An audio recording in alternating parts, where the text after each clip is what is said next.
Xüsusi təyinatlı qüvvələrin Hadrut əməliyyatı bəlkə də indiyənə qədər tarixdə mövcud olmayan, analog olmayan bir əməliyyat.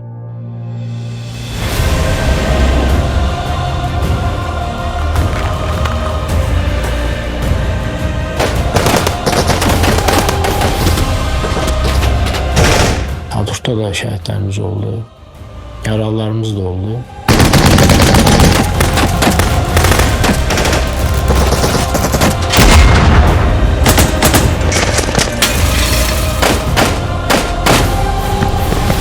Düşman bizi karşıdan gözlüyordu. Biz artık onların içindeydik, aralarındaydık.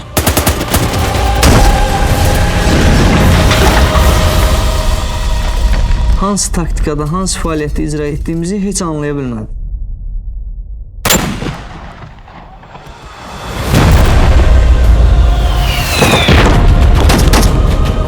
Azərbaycan övladları elə bir cəsarət nümayiş etdirdi ki, oradan həqiqətən tarixdə qalacaq.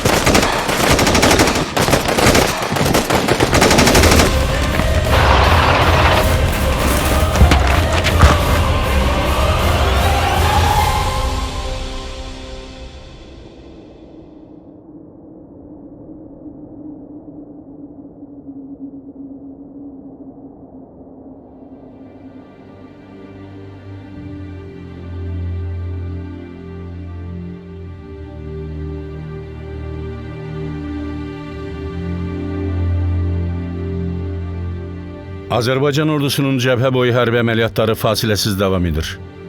Artıq hücum xətti genişlənib, ilk uğurlar əldə edilib.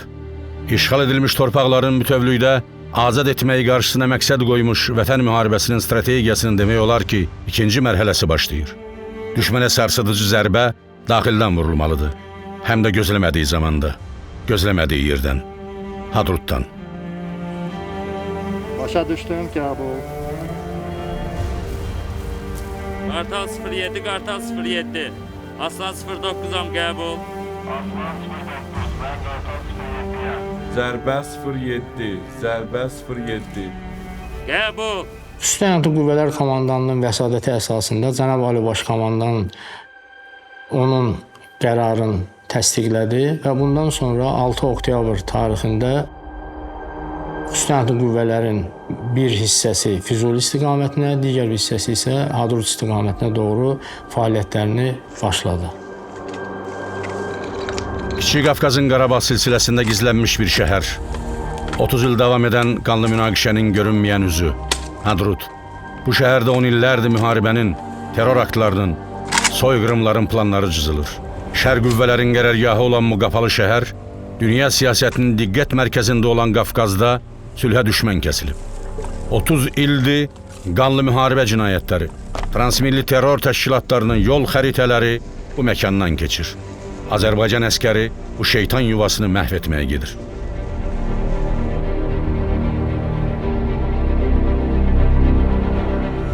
Dövüşçüləri, bildiğiniz kimi Azərbaycan ordusu Cənab Ali Başkomandan əmriyle Azərbaycan əskəri zəfər cığırı açdığı Cəbraildan düşmənin ideoloji və beyin mərkəzi olan Hadruta doğru yol alır. Xüsusi təyinatlı qüvvələrin rəhbərliyi ilə düşmənə ürəyindən zərbə vurmaqla Hadrutun azad olunması üçün hücum planı hazırlanır. 21-ci əsr hərb tarixinə düşəcək bir plan. Oktyabrın 5-də səhər saatlarında xüsusi təyinatlılar və onların tabeliyinə verilmiş quru qoşun qüvvələri Cəbraildan Hadrut istiqamətinə hərəkətə başlayır.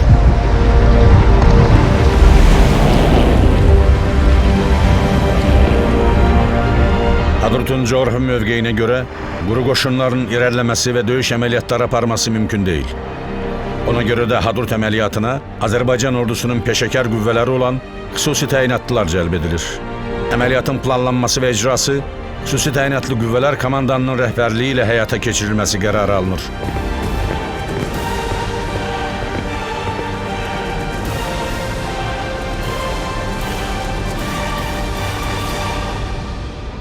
Hadrut istiqamətində hərəkət edirdik. Şişqaya istiqamətində əsas istiqamətimiz.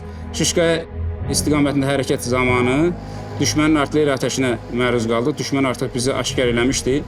Və Xüsusi Təyinatlı Qüvvələr Komandanlığından bizə göstəriş gəldi. Biz hərəkət istiqamətimizi dəyişdik.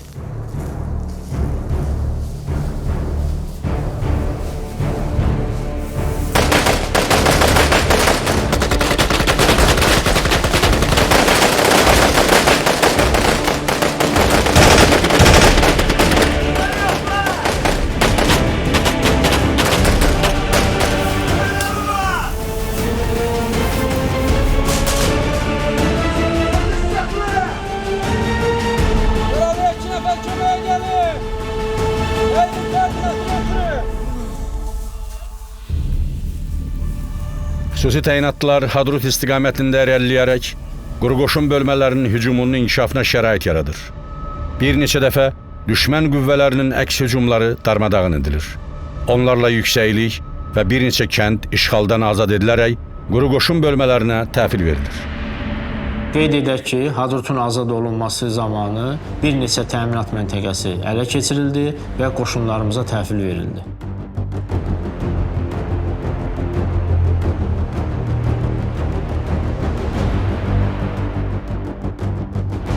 Hərb planının birinci hissəsi başa çatmaq üzrədir.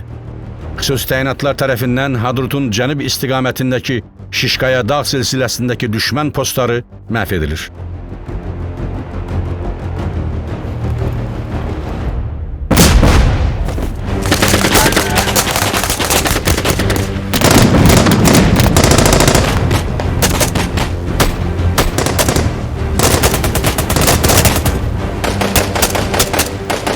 Xüsusi təyinatlılar düşməni duyuq salmamaq üçün sızaraq Hadrut ətrafındakı son yüksəkliklərdə mövqe alırlar.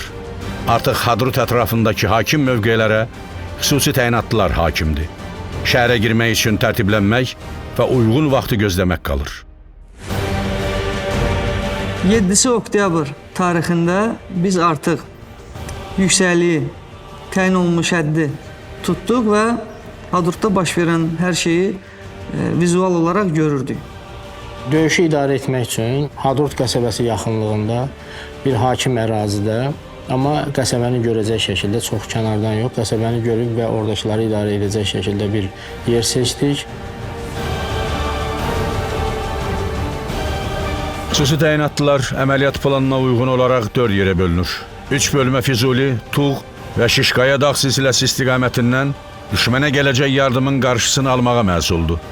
Bir bölmə isə Hadrutun içində təmizləmə əməliyyatını həyata keçirməlidir və hərəkətə başlanır.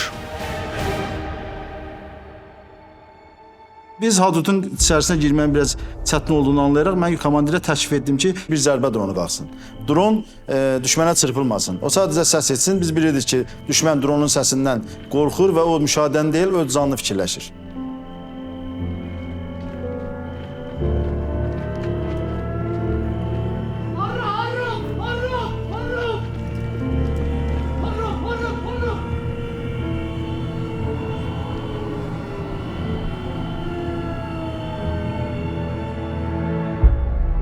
Müşahidə zamanı aşkar olundu ki, düşmənin normal həyat fəaliyyəti sürürlər. Yəni insanlar artıq bizim orada olduğumuzdan xəbərsizdir, belə deyək.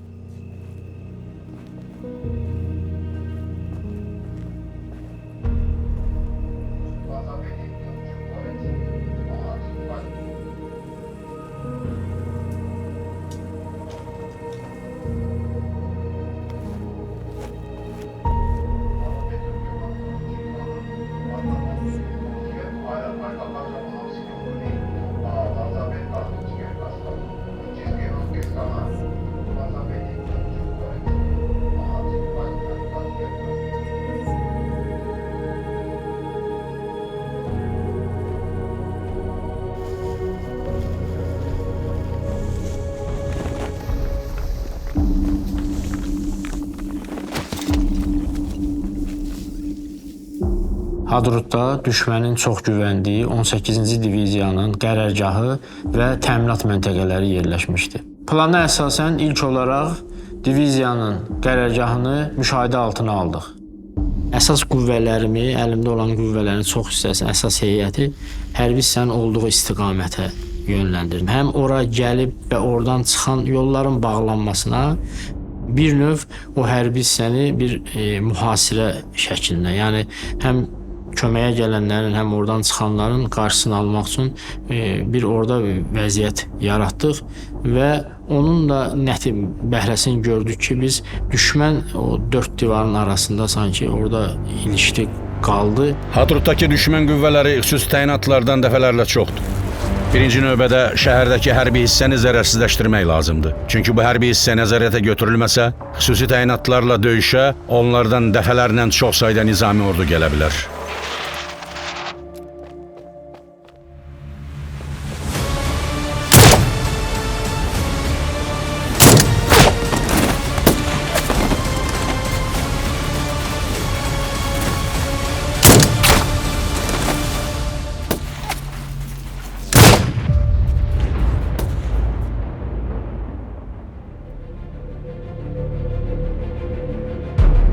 Hərbi hissiyə nəzarətdədir. Cəbrayıl istiqamətindən döyüşlərdən geri çəkilən düşmən əskərləri hərbi hissəyə qayıtmaq istəyir. Amma onları artıq Hadrutun hər yerində olan Azərbaycan əskəri qarşılayır.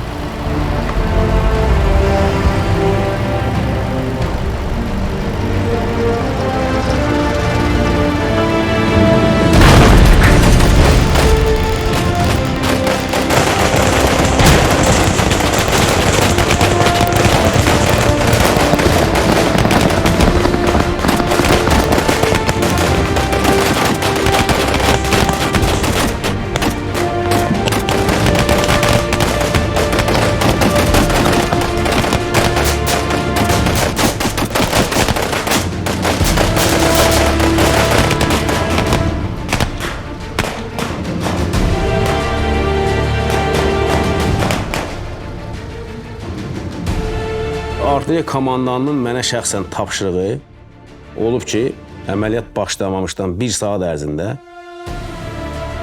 Hadruda bir dəqiqədən bir mərmi düşməlidir. Pilotsuz uçuş aparatlarının köməyi vasitəsilə 25-ə yaxın hədəf aşkar elədik. Həmin 25 hədəf 1 dəqiqə ərzində hərəsini 60 mərmidən götürsək, yəni 1500-dən çox həmin hədəflərə mərmi atılıb 1 saat ərzində atəş altında saxlanılmışdır.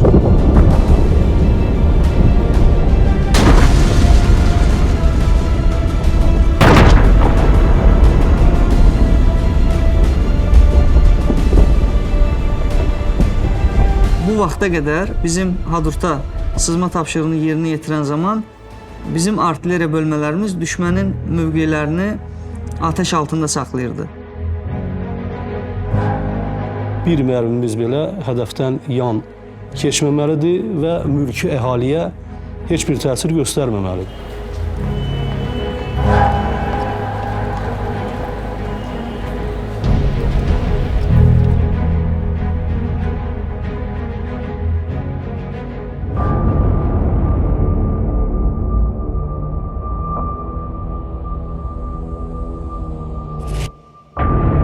Xüsusi təyinatlılar şəhərin ətrafında müxtəlif yerlərdən kiçik dəstələrlə sızaraq Hadrutun mərkəzinə irəliləməkdədirlər. Amma qarşı duruma qaçılmazdı və ilk döyüş başlayır.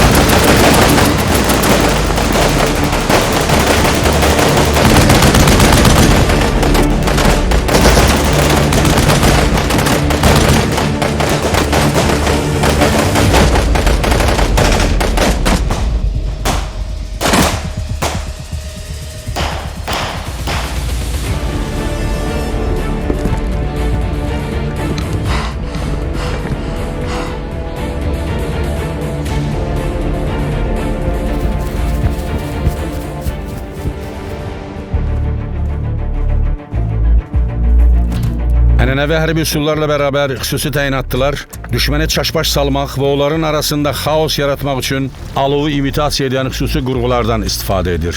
Həm də şəhərin müxtəlif yerlərində.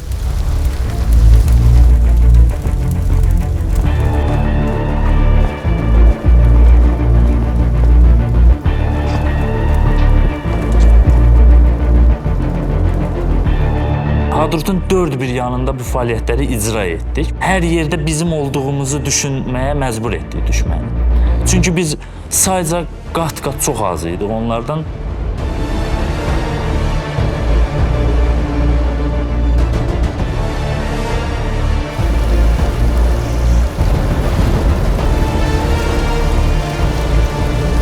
Hər tərəfdə Azərbaycan əskərini görən düşmən qüvvələrinin bir hissəsini əsas hədəf üçün səfərbər edir. Hadrutun içində təmizləmə əməliyyatı aparan xüsusi təyinatlı qüvvələrin idarə etmə məntəqəsi hədəf alınır. Yüzlərlə erməni hərbçisi hücuma keçir. Qeyri-bərabər döyüş bütün planları alt-üst edə bilər. Əməliyyat qrupları arasında əlaqə pozular.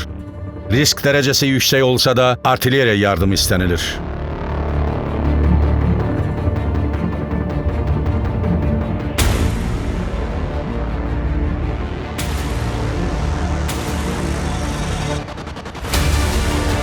Piyadaların artilleriya atışlarından təhlükəsizlik məsafəsi 400 metrdir. Amma bizimlə düşmən arasındakı məsafə hardasa 100-150 metr civarında idi. Mən artilleriya zabitlərinə göstəriş verdim ki, artilleriya zərbəsi endirilsin. Amma zabitlər mənə bildirdilər ki, siz də orada zərər görə bilərsiniz. Hətta komanda məntəqəsi sıradan çıxa bilərdi. Amma mən məsuliyyəti öz üzərimə götürdüm və həmin yerə atəş açdırdım. Əmri yerinə yetirin. Düşmən məni keçməməlidir burada. Əmri icra o zaman.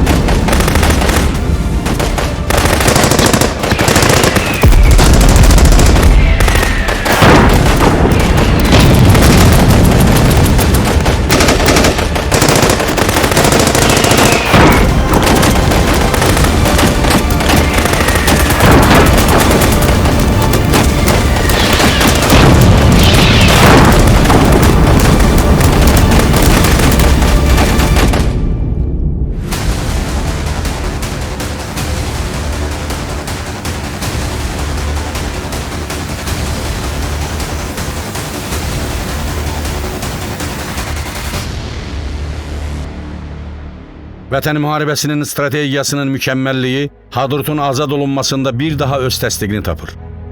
Hadrutun azad olunma əməliyyatına Azərbaycan Silahlı Qüvvələrinin bütün qoşun növləri cəlb edilir. Artilleriya, hava hücumundan müdafiə və aviasiya qüvvələri xüsusi təyinatlıların hücumunu yüksək səviyyədə dəstəkləyir.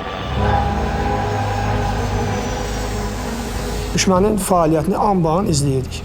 Biz bunu həm canlı olaraq izləyə bilirdik və eyni zamanda canlı olaraq onlayn qaydada çəkdiyimiz çəkilişi yuxarı komandanlığa ötürə də bilirdik. Əməliyyat zamanı biz Hadrut üzərində hava məkanını tam təhlükəsiz hala gətirmişdik. Düşmən təyyarə qalxdısa, onun geri qayıtması qeyri-mümkün idi. Mənim ilk uçuşum oldu Şahyeri yaşayış məntəqəsinin cənub istiqamətindən.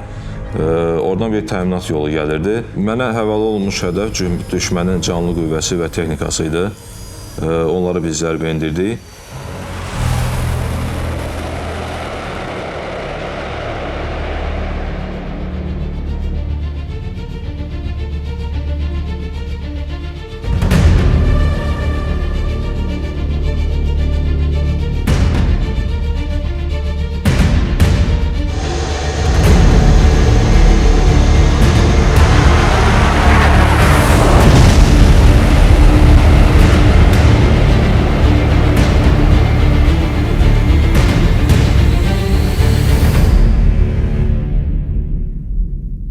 Düşmən eyni anda elə bilirdi öz üzərinə 10-15 aviasiya vasitəsi gəlir.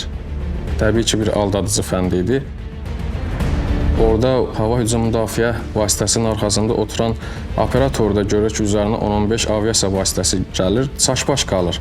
Bilmir neynəsin, hansı hədəfə atış yerinə yetirsin, hansı hədəf realdır, hansı hədəf real deyil, həqiqətə uyğun deyil.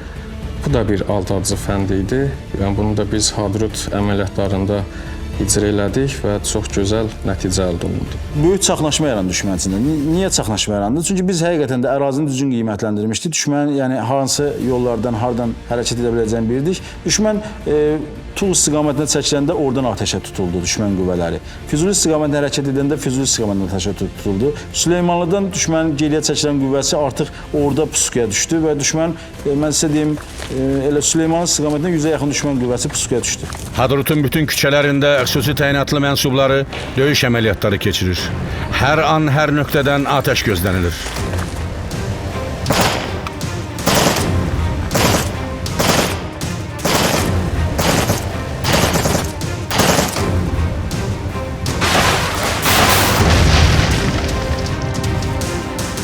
Bildikdən sonra ki, biz gəlmişik Hadruta, mövqelərdə yerləşmişdilər.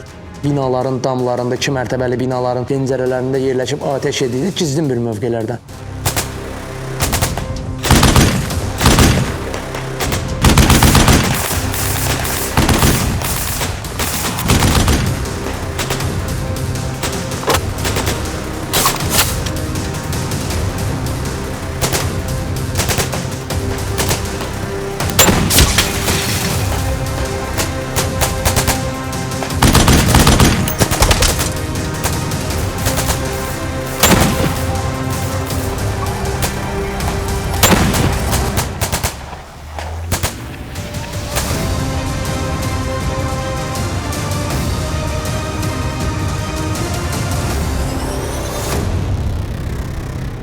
İndiki Azərbaycan bayrağı olan qayanı o zaman erməni bayrağı çəkilmiş bir qaya idi və o qayanın ətrafında daha çox erməni mövqe alıb bizə doğru tərtiblənmişdilər.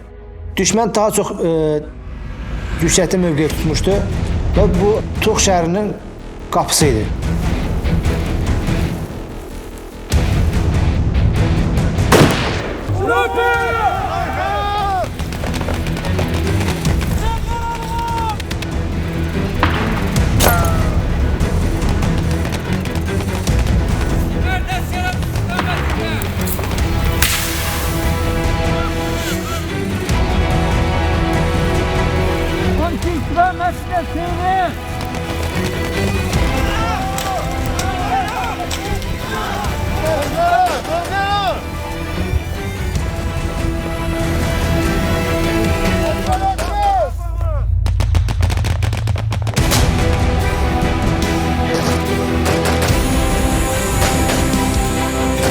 Önkü istiqamətində 500 metr məsafədə düşmanın 20'ye yaxın canlı qüvvəsi müşahidə edirəm.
Artıq Azərbaycan ordusu Hadrutun ətrafında şimal-şərq, cənub-şərq və cənub istiqamətlərini tam nəzarətə götürüb.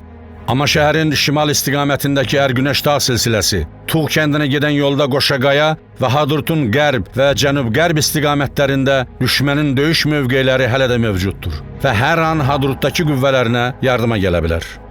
Hadruta girdikdən sonra bizim tapşırığımız Hadrutun içərisindən keçərək qarşı tərəfdə olan Ərgünəş yüksəkliyi və həmin silsiləni tutmaq idi.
Hərəkəti davam etdirərək Hadrutun içərisindən çıxıb tapşırığımız istiqamətində hərəkət edərək qarşı tərəfdəki yüksəkliyə çatdıq.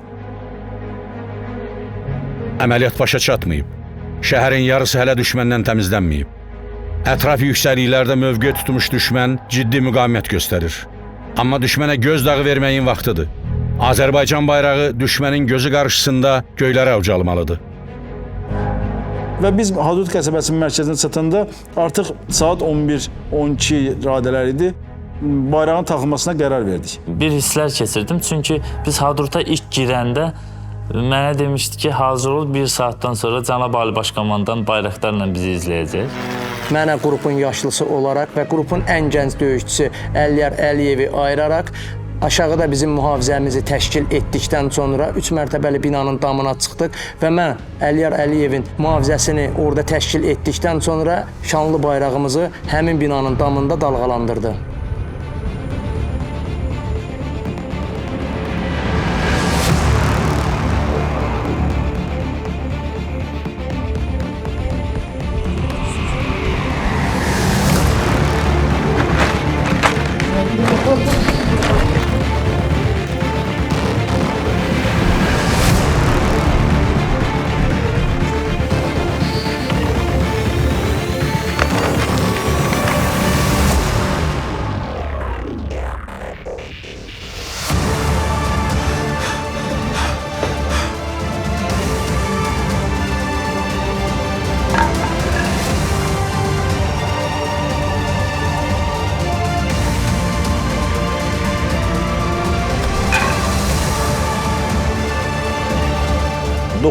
oktyabr saat 16 radələrində artıq Hadrut qəsəbəsinin mərkəzində Azərbaycan bayrağı dalğalanırdı.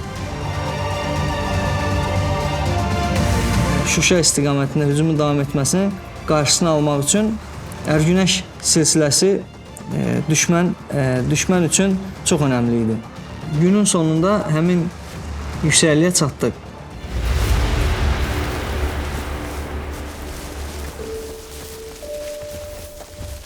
Əzəmətlə dalğalanan Azərbaycan bayrağı Hadrutun hər yerindən görünür. Nə vaxtsa Hadrutu əldən verəcəyini ağlına belə gətirməyən düşmən daha da aqressivləşir. Döyüşlərin ikinci fazası, ölüm-dirim mübarizəsi başlayır.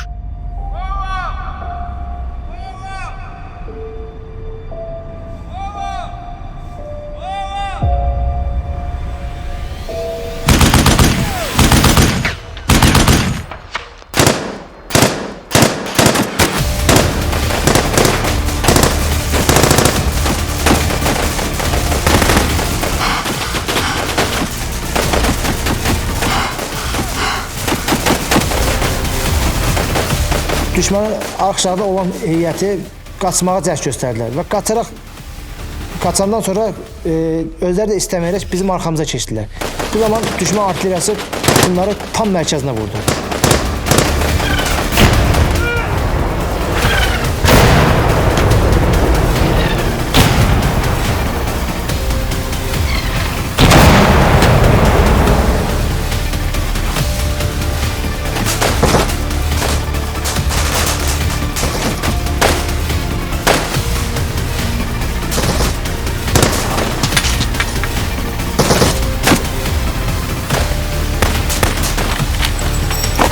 Füzuli, Hadrut, Şuşa yolunu da nəzarətdə saxlayırdı. Çünki bu yol düşmənin can damarı idi, qan damarı idi. Yola yaxınlaşanda düşmənin ondan çox heyəti bizə doğru hərəkətə başladı. Biz onların cənubdan yaxınlaşdığımız üçün özlərindən zənn edib bizə yaxınlaşmaya başladılar.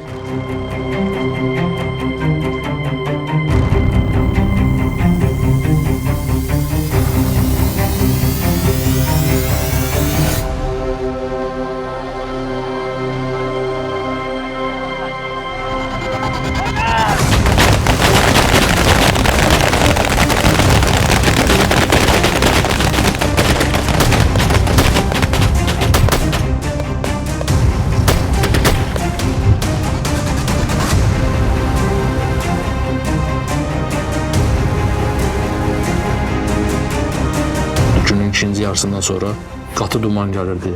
Hava qaralırdı, artıq müşahidə eləmək çətinləşirdi. Səhər açılırdı, hava işıqlandan sonra baxırdıq şəhər bizsə tam boşalıb. Düşmənin güvəndiyi və arxayın olduğu hərbi hissə 2 gündür mühasirədədir. Oraya girmək və yaxud oradan çıxmaq istəyənlər yerindəcə məhv edilir. Amma canını qurtarmaq üçün qaçanlar da var.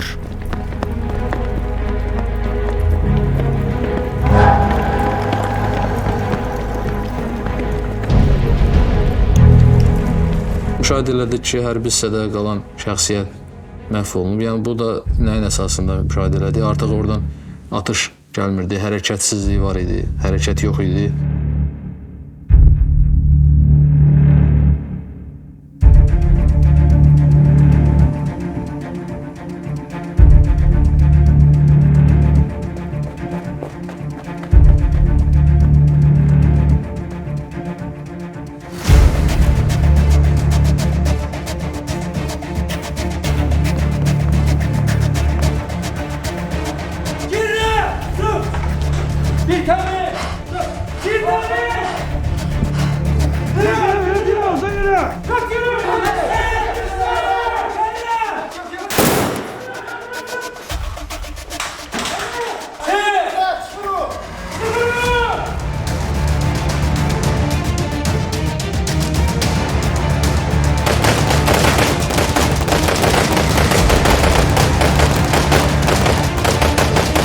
Plan elə hazırlandı və elə icra olundu ki, diviziya qərargahının çıxarılmasına imkan verilmədi.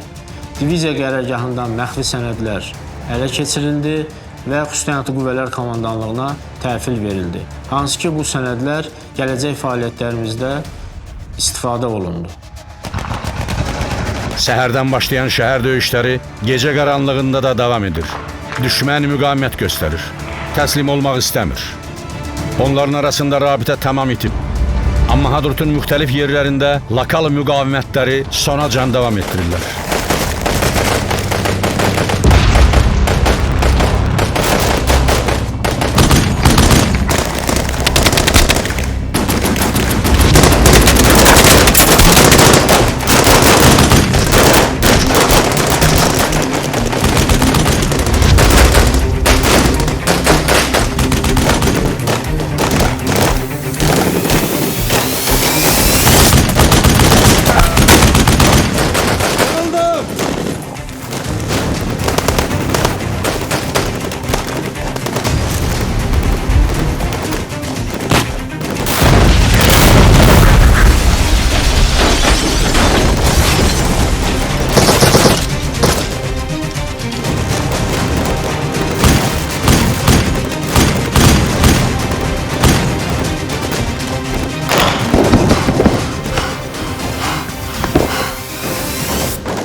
İki mərtəbəli bina idi. Onun tinində bir nəfər durmuşdu. Silahın sadəcə ucu görsənirdi. Baxdım, gördüm ki, tək deyilmiş orada. Həmin nöqtədə 2 nəfər bundan əlavə adam var orada. Evin həyətinə keçən uşaqlar da əl qumbarası atandan sonra həmən bir nəfər ki, bizi ləngidirdi orada. Həmin adam da məhv oldu.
Qeyd edək ki, Ərgünəş dağ silsiləsinin əks tərəfi də düşmən mövqeləri ilə zəngindir.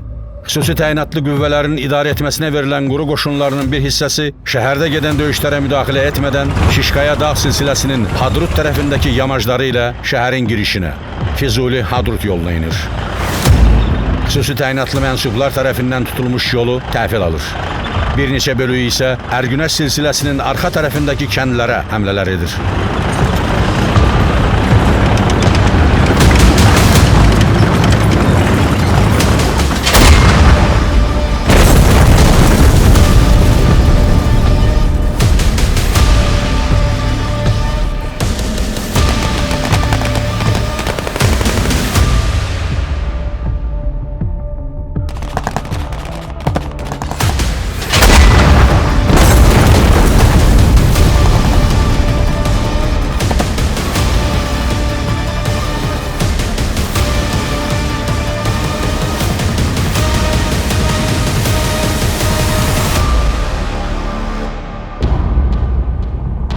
Təyinatlı qüvvələrin Hadrut əməliyyatı tarixə düşəcək və o bəlkə də indiyənə qədər tarixdə mövcud olmayan, analıq olmayan bir əməliyyat. Biz zəif düşmənlə döyüşmürdük. 30 ilə yaxın müddət ərzində yerləşmiş, mövqeylənmiş, ondan sonra hər şeyin qurmuş düşmənlə qarşılaşırdıq. Şuşadan sonra mən sizə deyim ki, döyüşlərin ən ağır keçdiyi fəaliyyət idi. Onlar düşünmürdü ki, bu qədər məsafəni Azərbaycan ordusu təyinatlıları gəlib həmin yerə çıxarlar və heç kim də bunları hiss etməz. Düşmən bizim hansı taktikada, hansı fəaliyyətdə icra etdiyimizi heç anlaya bilmədi. Hadrudu düşünmürdülər ki, Azərbaycan qısa müddət ərzində gələr işğaldan azad eləyər. Düşmən bizi qarşıdan gözləyirdi, biz artıq onların içindəydik, aralarındaydıq.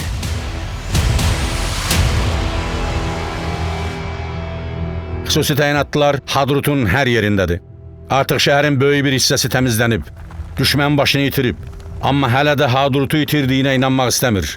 Təminat gəlmir. Yollar tutulub. Nizami ordu kontingentinin cəmləşdiyi hərbi hissə Azərbaycan əskərinin əlindədir. Ermənistan ordusunun Hadrutdakı işğalçı ömrünün başa çatmasına saatlar, bəlkə də dəqiqələr qalır.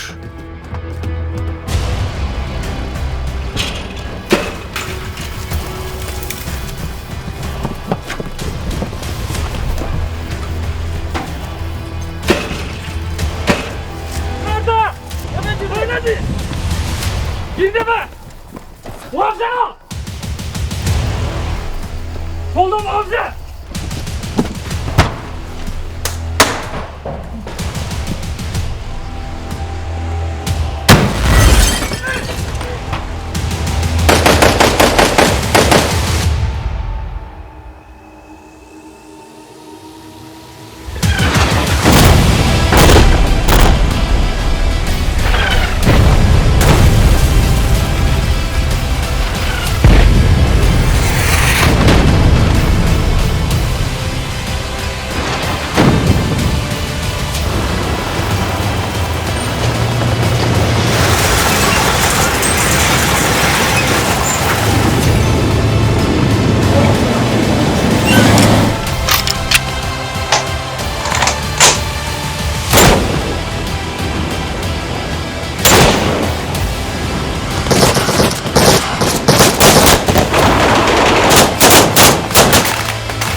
Hadrut əməliyyatının planlaşdırmasına artıq Şuşa istiqamətinə gedəndə Xan Şüsün, Şuşanın dağları manasına qulaq asırdım.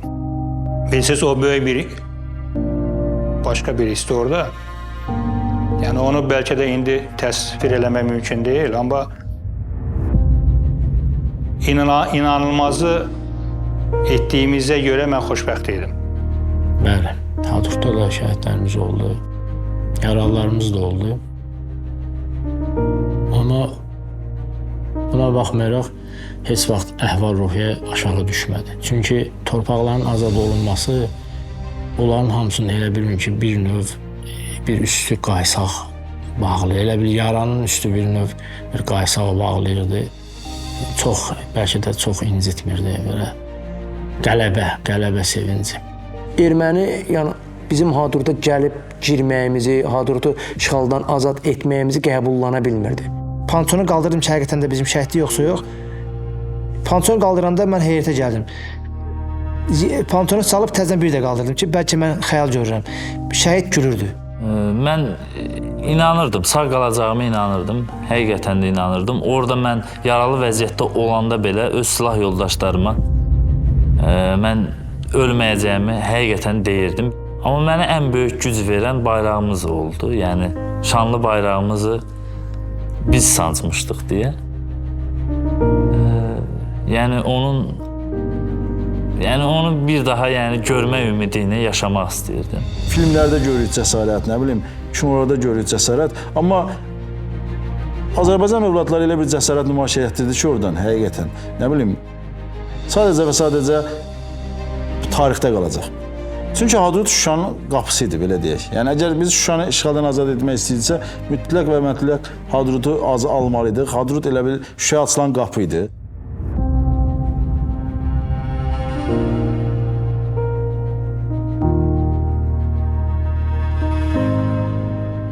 Azərbaycan əskəri möhtəşəm Hadrut qələbəsi ilə düşmənin özündən əvvəl ümidlərini öldürdü. Cığırı yola çevirdi. Böyük zəfər yoluna.